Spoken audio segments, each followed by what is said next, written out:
Well, hey YouTube, so today guys, we are back here with another review, and today we have another Temu product. This is a 3-inch dual lens dash camera for cars. It has the front, it has the inside, it comes with a loop recording, night vision, wide angle camera, DVR, all of that great stuff guys. So yes, this actually kind of has a brand. On Temu it says Starwind Sports, so it definitely is more of an Amazon deal. It's essentially Temu's version of FBA, essentially, if you want to really kind of bang it down to basic terminology here. And here's the back of the product, guys. There's all the different specifications and stuff like that. So very, very cool, very, very nice.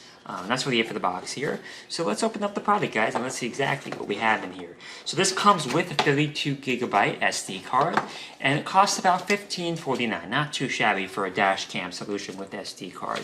Don't expect the SD card to be branded. This is a very brief instruction manual, which can be concerning based on the type of product we have here. Dash cameras tend to be on a little bit more of a complex side, so hopefully I won't need it, but at the same time, it wouldn't surprise me if I do need it. So here is the dash camera, guys. Does it look a little bit cheap? Maybe, but it's 15 bucks. It has decent weight to it. You have a mini HDMI port, which is unusual. That means the cable in the box should be mini HDMI, otherwise I just cannot use it for that feature. And then you have actually a mini, so you don't see either of these ports very often anymore. You have a tripod mount up here, essentially. Hopefully we get something in the box that would work well with that, guys.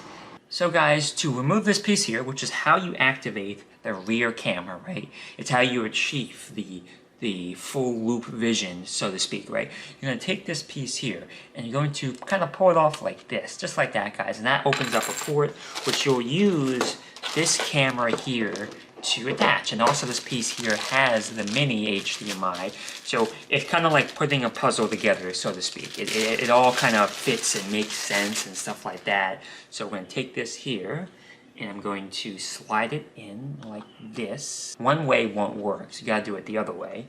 And what's ironic is the way that does work at first makes you think like maybe this is broken because it's facing the same way as the other camera. But no, it's not.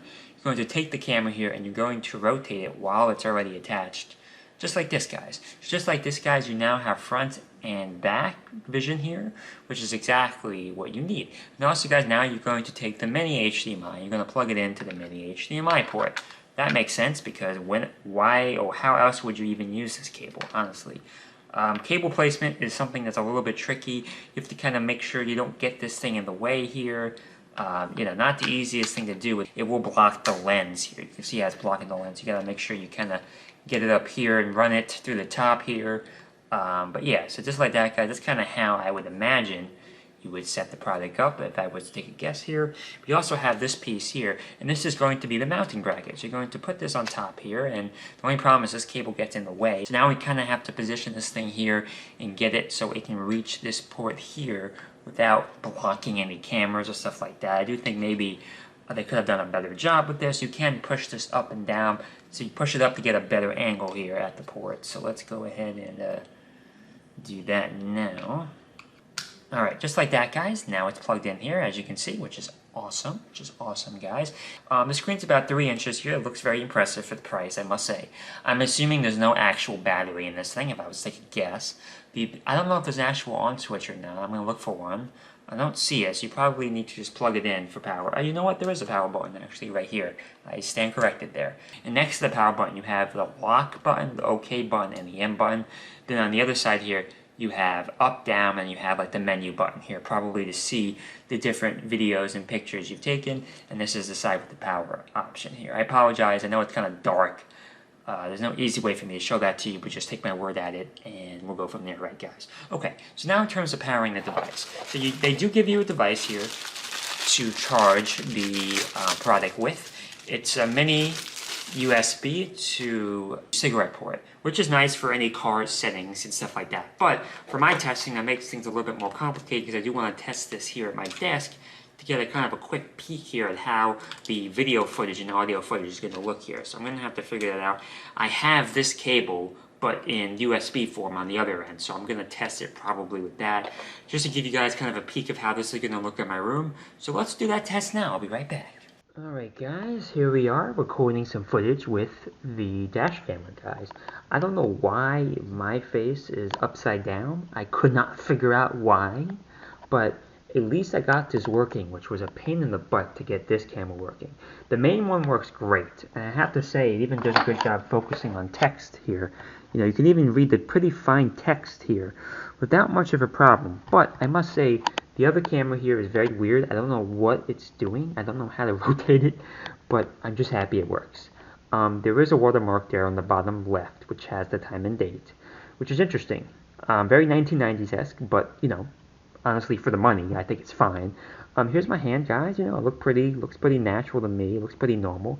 Remember, when you're filming a dash camera, what do you need to see? You need to see a car crash into another car, a light being run, stuff like that. And this camera would be perfect for that. You know, don't expect it to do crazy things, but for $15, it comes with a free 32GB micro SD card, which works great. I think this is perfect, honestly. I mean, this does a great job filming things. I mean, this looks real to me. I mean, it looks pretty good. I mean, so I really don't see how they could have gotten it this cheap. It's pretty crazy to me. I don't know how this listing here, which I'm going to have the link down below for, is this price. I don't know. And then the camera rotates here, the rear camera, or the side camera, as you can see here. Here's a rotating. It doesn't appear to be in color, but, you know, you have to make concessions somewhere for the price. And, you know, you got to leave it at that. But yeah, guys, let me switch it back to the main camera, but this is pretty good. This is pretty good. So guys, let's go over some of the settings. You're going to come over here to this menu button type thing. You're going to come back here, and here's a quick peek here at all the different menus and stuff like that. You have resolution, which can be 1080p or 720p. Menu navigation is used by these buttons here. You're going to hit OK when you want to view something. So you can see here the pictures are 1, 2, and 3 megs. There you got loop recording, white balance, EV, motion detection, all that stuff is here. Motion detection, now that's something you may need to use because you are in a car, right? It's almost like they assume people may not use it for that purpose. You have audio, which is off by default. You have parking wake, G-sensor, date tag, time setting, auto power off. So that's kind of surprising to me because I did record something for you guys, and now I have a feeling that video is lost, which is unfortunate. Let me turn that on by hitting the OK button. Alright, audio is now on there, and I think that's it for the settings. There's a couple more. Flicker, screensaver format, system reset language as well is there. I do think the footage and the audio, while is not the best quality, I must say, for the price tag, it's hard to go wrong, honestly. I think for the price tag, this should basically exceed any expectations you might have. You just got to be real about it. So as long as you're okay with that, I do think this is a pretty fair value.